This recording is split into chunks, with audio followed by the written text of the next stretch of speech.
Hello everyone, Seraphin here, welcome back for more Fire Emblem Path of Radiance.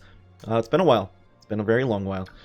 And fun fact, it's been such a long while that when I went to go load up this particular chapter today, my save state was gone, and I had to start over. Thankfully though, that was only a couple of turns, so I'm right back here to where we left off for the most part. Jill has just arrived on the map, and nothing much else happened besides that, so we're going to pick up right where we left off, kind of.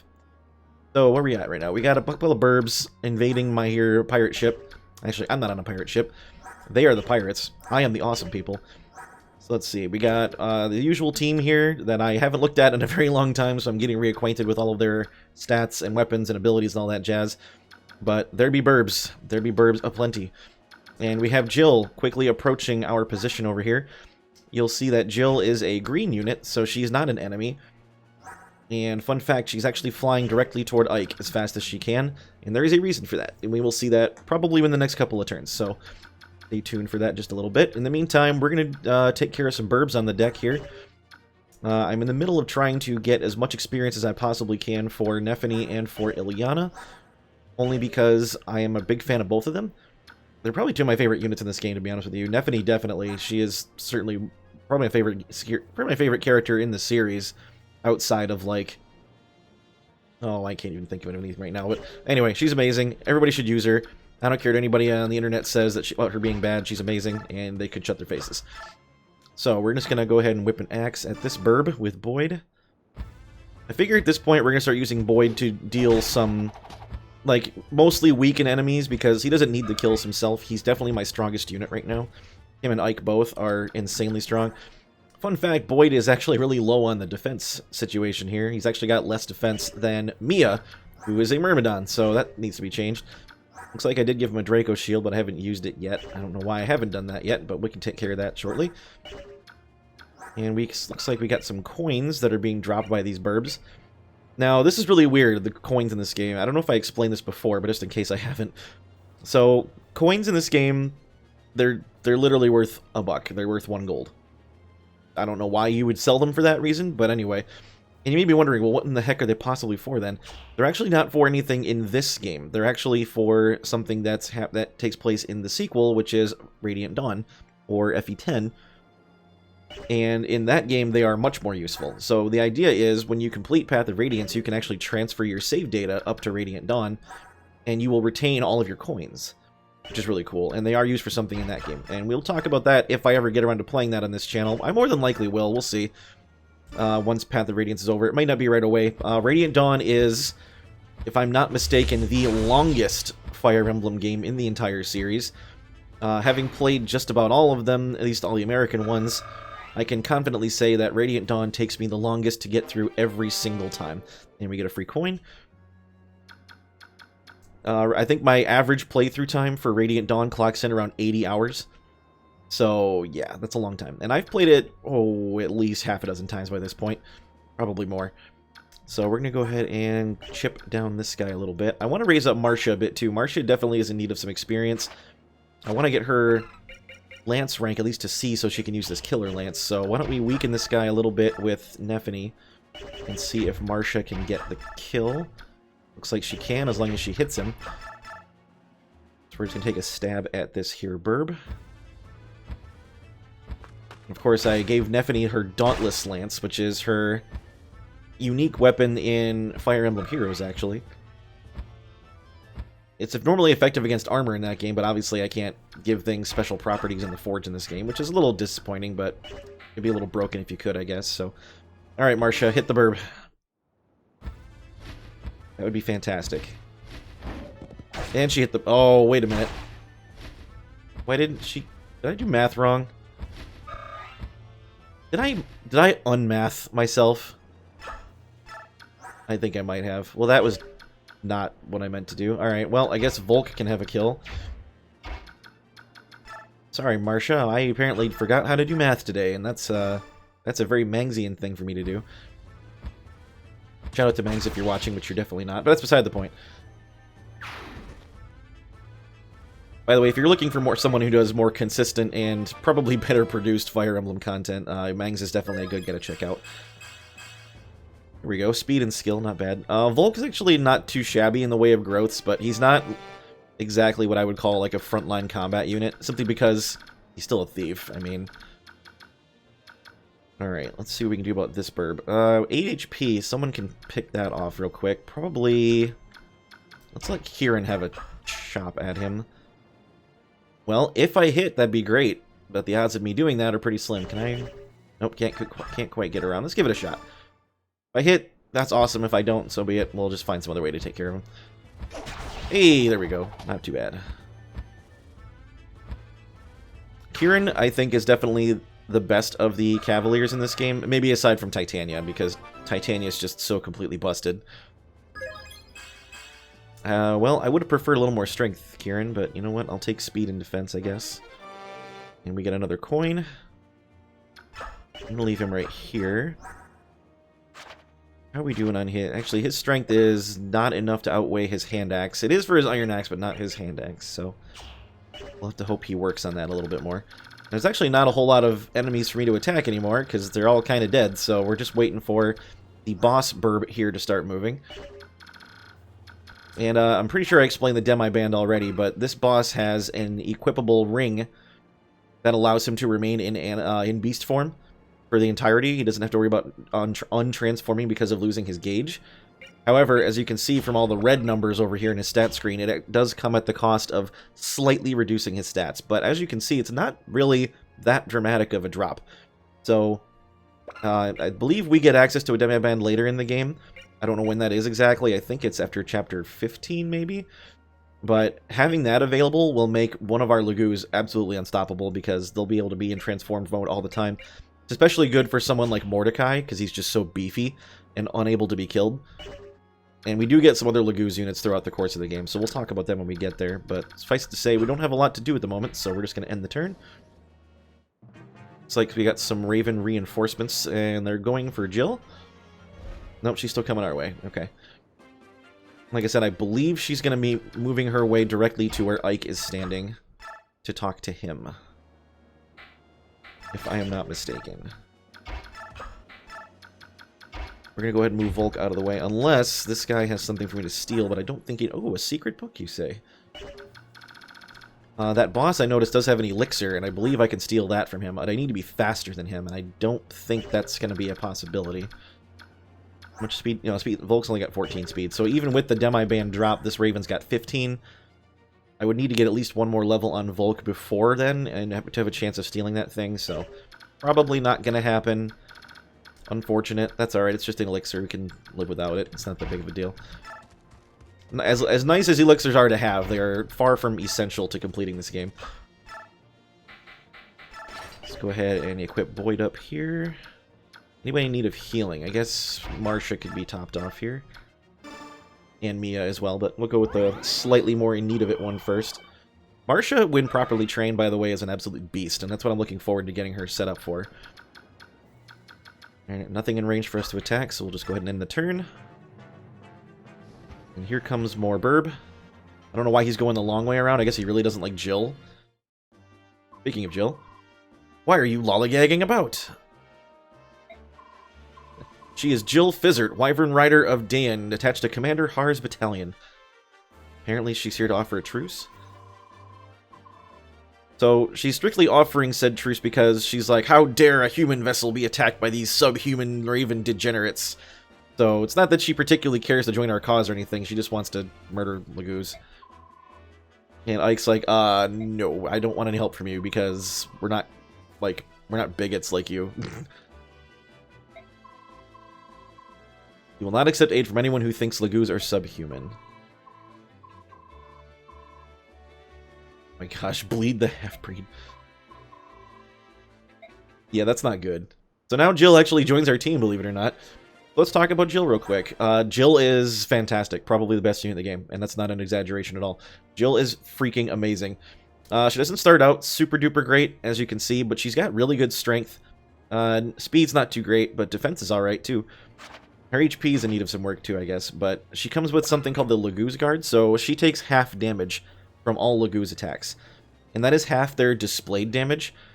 So, now here's the funny thing about Path of Radiance is you don't get to see the displayed damage when you go into battle, because it's the only game that I'm aware of that doesn't give you, like, the little battle forecast during the actual animations. Literally every other one does that. I don't know why this one doesn't. It never made any sense to me. But, so, say, for example, a Raven were to deal a total of, like, 8 damage to her during battle, it would actually only do 4. So it doesn't affect, like, their overall attack cut in half and then compared to her defense. It's their attack compared to her defense and then cut in half. So the halving is the last thing that happens with the Laguz guard. I believe there is a Bjork guard, too, that Laguz can use that take half damage from Bjork weapons. And in fact, we might already have that. I think Leith might have come with one, didn't she? I'm not sure. Anyway, Jill's awesome. She's obviously a flying wyvern character. Already has D rank in lances, so she's got steel lances, which is nice. I believe upon promotion, she gets access to axes.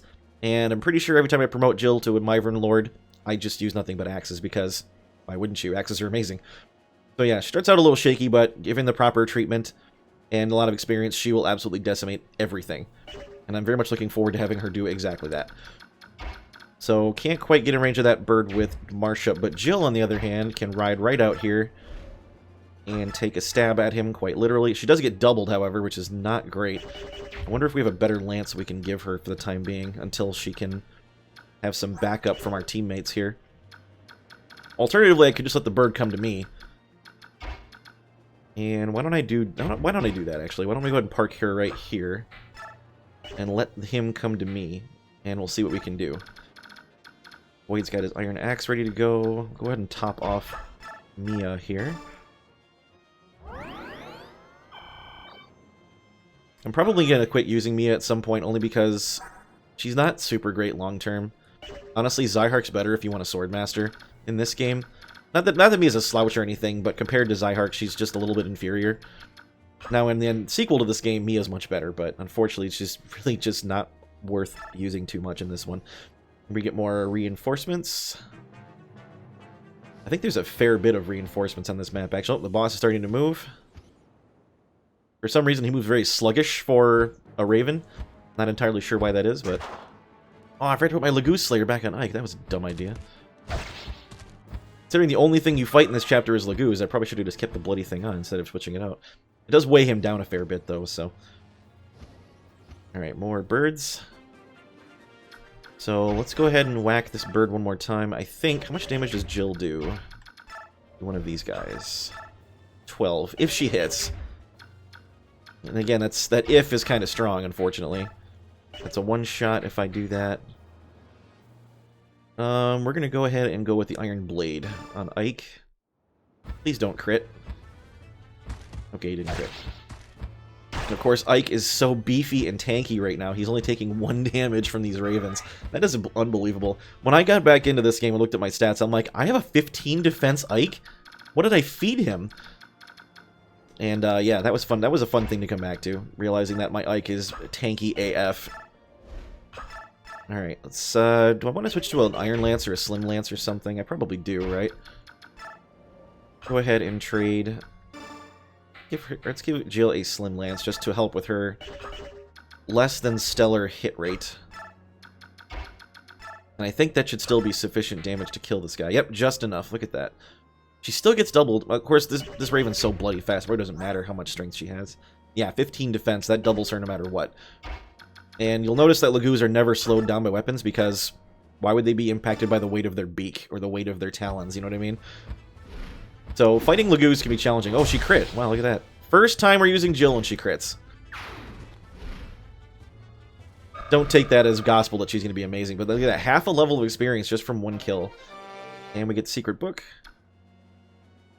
Where's those birds coming from? The boss is right here, but he's not quite in range yet, I don't believe. It can move, what, 8? I'm not quite there. I'm going to go ahead and park Jill right here. And let's see where that guy can go. He can attack any one of these people on the sides here, which is fine. This one's coming up the left side, probably, so let's just let them come to us. The problem with this map is you kind of have to do that, obviously, because you don't really have a lot of place to maneuver, unless you're the 2 flying units that you have access to. Nice dodge, Marcia. Go ahead and poke that guy.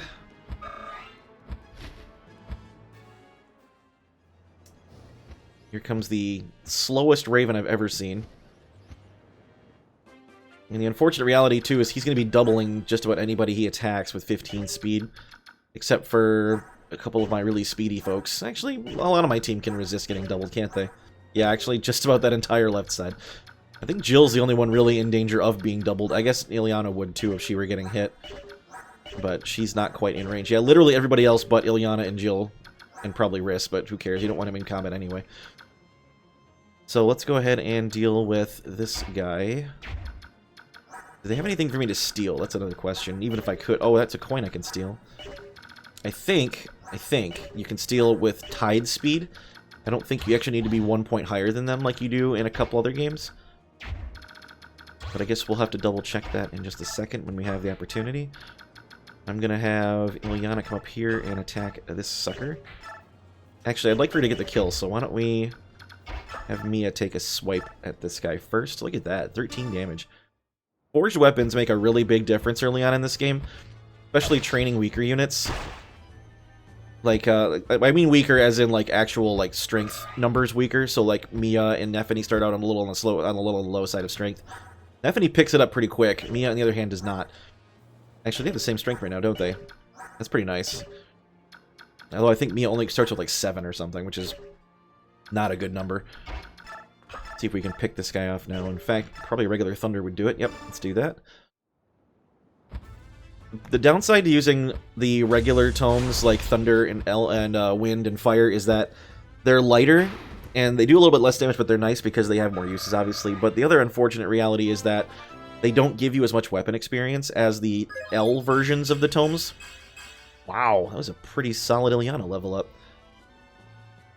I think she could use L Thunder now without being weighed down at all. Yeah, look at that. That's awesome. That's 13 speed Ilyana with L Thunder. That's awesome. The downside, rather, or rather the upside of using the L Thunder, like the L Thunder, L Wind, and L Fire, is that they give twice as much weapon experience. And something I've noticed playing through Path of Radiance as much as I have is that it is very, very difficult to rank up magic ranks for some reason. So, like, Ilyana starts with D in Lightning and E in Fire and Wind. It takes a very long time to rank up any of those, even through like, excessive use of magic. I don't know what it is. Maybe they just don't want mages to be able to level up their magic tome skills very quickly, but it is a slog in this game. It really is. Alright, we do want to keep Jill out of the way of the boss because I'm pretty sure he shreds her. Oh, dang close. Actually, she'll take half damage from both of those, so she'll only take 10 total instead of 20, but there is still that 1% critical hit chance, which I don't like. You may be thinking 1%, pff, whatever, but it's come up more often than I'd care to mention. So he can move 8. We want to put him right here next to, or put Jill rather right here next to Ilyana for the time being. So she's out of the way of the boss. Well, I'm going to try to give her the boss kill if I can. That would be ideal. We're going to park Soren right here in the center. And move Ike down 1 to protect him. And I'm going to leave... If I move Kieran up 1, that will prevent the boss from getting mixed in the middle there. Although I don't think I'd mind it if he was mixed in the middle, do I? Because then all my guys can just kind of lay waste to him from a distance. We're going to go and put the Iron Axe on so Kieran's not slowed down. And I think this should be an adequate position here. Alright, so just the 2 left, and then we'll be done here. I'm going to try to steal that coin on him, just for the sake of trying, but who knows if it'll actually work or not. We'll give it a shot. Alright, here they come. Oh, more birds. Now, I think the goal of this map is just to kill the boss, so as soon as he drops, it won't matter if there's anybody left on the board. Alright, Boyd, what you got? Nice hit.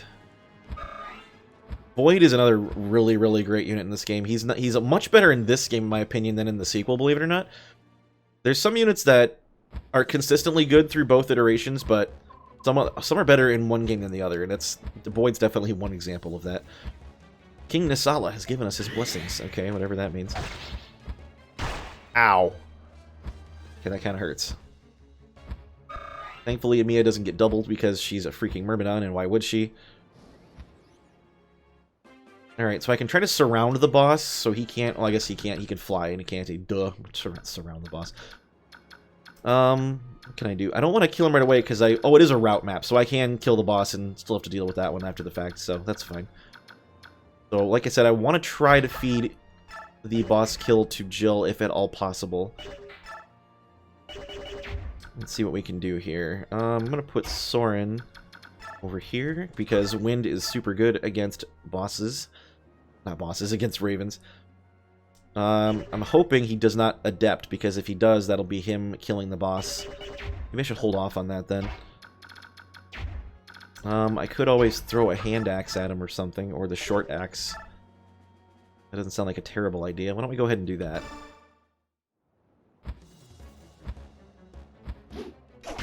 Nice hit. 9 HP I think is workable. I think Jill can kill him if she lands a hit with the steel lance. Let's give that a shot, shall we? Work all the way around here. Oh yeah, that's a kill. The slim lance does not kill. So I need to get the hit on 60%. That's not stellar, but let's give it a shot.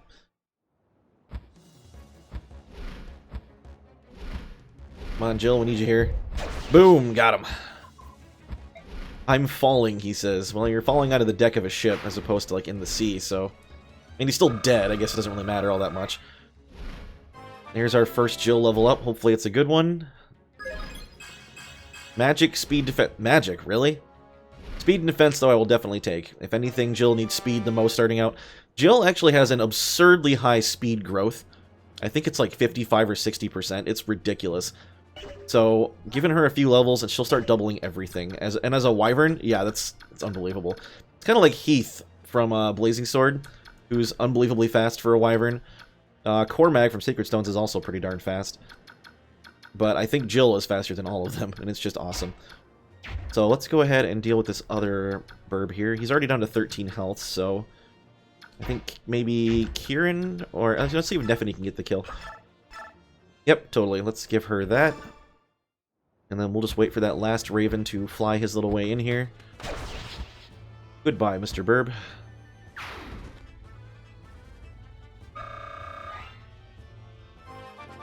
Alright, Neffany level up. See what we get. Strength would be good. Nope, no strength. We do get skill and resistance, though. I'm never upset about resistance on Neffany because she actually has a halfway decent resistance growth. And she can serve as kind of like a magic tank later on in the game, if properly maintained. So we're going to go ahead and heal up Mia here. It's nice having a healer with a lot of magic, because even a basic heal can fully restore somebody to max health. Very, very convenient. We're going to put Volk a little bit closer, because I'm going to, like I said, I'm going to see if he can steal that coin. I don't know if he can. Oh, wait. I killed the coin guy already. Crap. Oh, well, it's just a coin. That guy has an arm scroll, however, and I would very much like to have that. Arm scrolls are worth their weight in gold, so... See who this guy goes for. I cannot believe I forgot about the stupid coin. Didn't he go on the right side, though, instead of the left? Is that why I missed it? Because I just totally blanked and forgot? That might be what it is. I'll admit I forget stuff a lot when I play through this game, and I'm just like, oh, darn it, I missed that, and I could have gotten it. Oh, well. Alright, Kieran with the chip here. And by chip, I mean nearly half killed in one shot. Who is my lowest level guy? I guess Jill still needs more experience. Let's see if I can get her another level out of killing this guy. Can't quite do it yet, so we gotta poke at this bird a little bit more. I think Ilyana is uniquely suited to help out with that. Although she crits him at 12%, then he's gonna die. Let's see what Volk can do. That should be good enough, I think. Of course, he's also at a 12% crit rate. What's up with all the high crit rates all of a sudden? What about Marsha? Can Marsha come in here and poke this guy? She doubles him?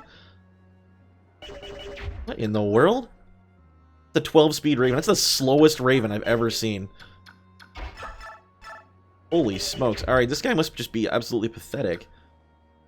Who can I even... I guess I can just have Kieran hit him again. Yeah, I can have him walk away too, so we'll see how that goes.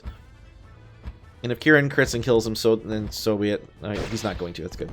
And then I can just finish him off with a Slim Lance on Jill. And that will be the chapter. Get Kieran out of the way. And in comes the Wyvern Goddess. Jill's amazing. I don't know if I've talked about that enough, but Jill's actually incredible. If you can get over the fact that she's a flaming racist.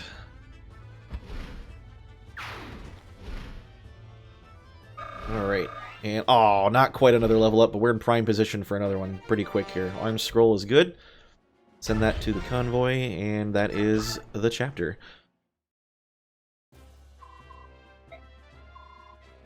Is everyone alright? Well, I hope so. Apparently our ship is completely immobilized. We're stuck on a reef, and it's not good. So Ike decides to disembark the ship into an area he's not familiar with.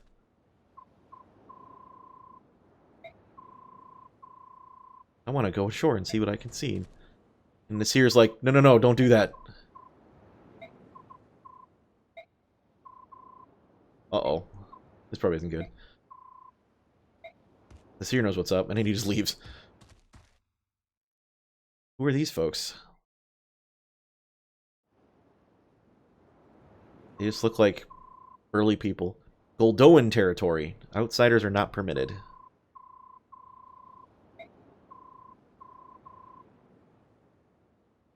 So these apparently are Lagoos. If I recall correctly, Goldoans are dragons. You will not be warned a second time. Uh-oh. Yep, Tharby dragons. And then some unknown character says, cease this at once. Who in the world? Ah, my Lord Prince, he says. So this would appear to be the Dragon Prince of Goldoa then.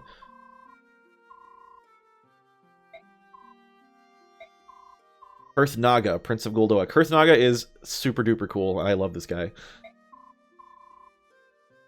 The Prince, now we're getting somewhere. He's like, can you lend us out? And Kurt's like, He's not used to being addressed in such a direct manner. Yeah, well, he looks a little young for a prince, too, so maybe that's why.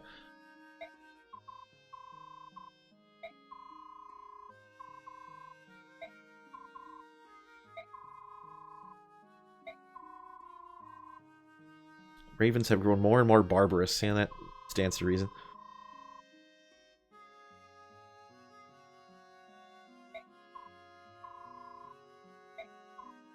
That guy is gigantic. Gareth, holy smokes.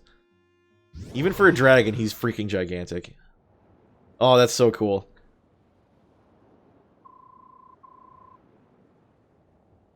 Freaking dragons, everybody. Dragons are the best thing ever. It's overwhelming. They're known for their longevity. Yeah.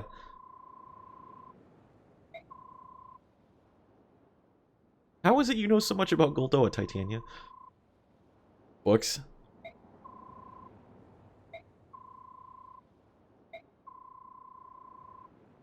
For once, your recklessness actually got us out of trouble. Yeah, that doesn't happen very often. Kurt's like, we moved your ship, and everyone's fine, and so is the boat. That's awesome. Which is funny, because it doesn't look like it's moved at all.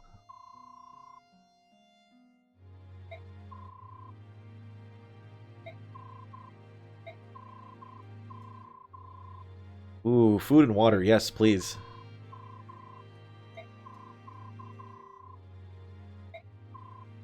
It shall be done.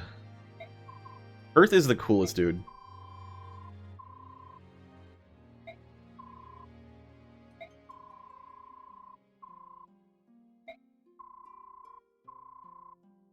Sweet courtesy is ever the herald of hospitality. That's a phrase. That is a thing that he said.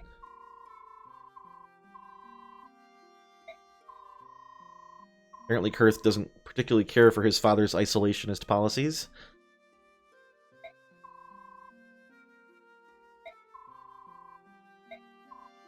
But I do. Personal gift from Goldoa's prince. That's a pretty epic gift.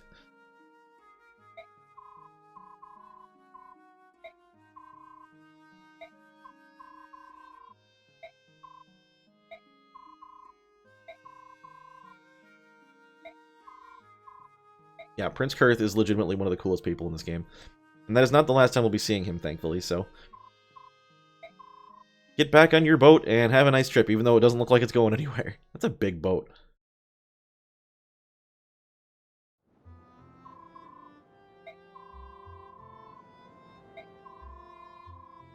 So this is part of the whole expansion of Ike's character, really him getting over his childish naivete.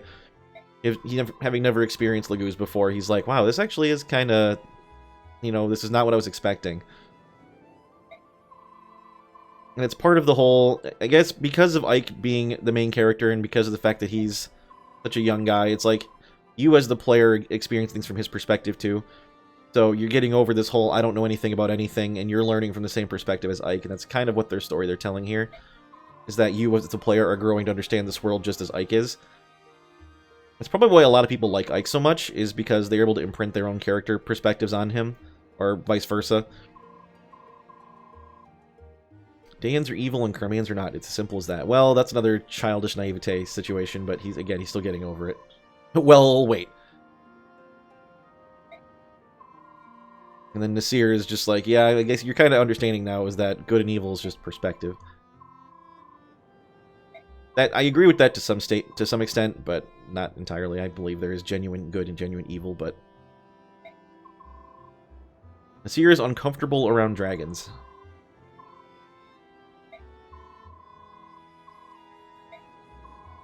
We don't know why Nasir is uncomfortable around dragons, but Soren is seasick, apparently.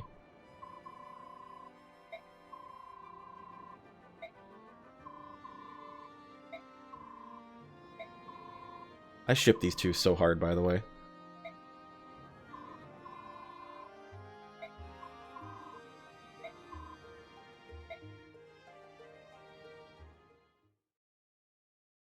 Alright, so that is Chapter 12 taken care of, and we are moving on to Chapter 13 in the next episode. So thank you very much, for sticking with me up to this point. I really do appreciate it. I'm glad to be back and getting all this done. And stay tuned for the next episode where we start Chapter 13 in earnest. So until then, this has been Seraphin. Stay classy, internets.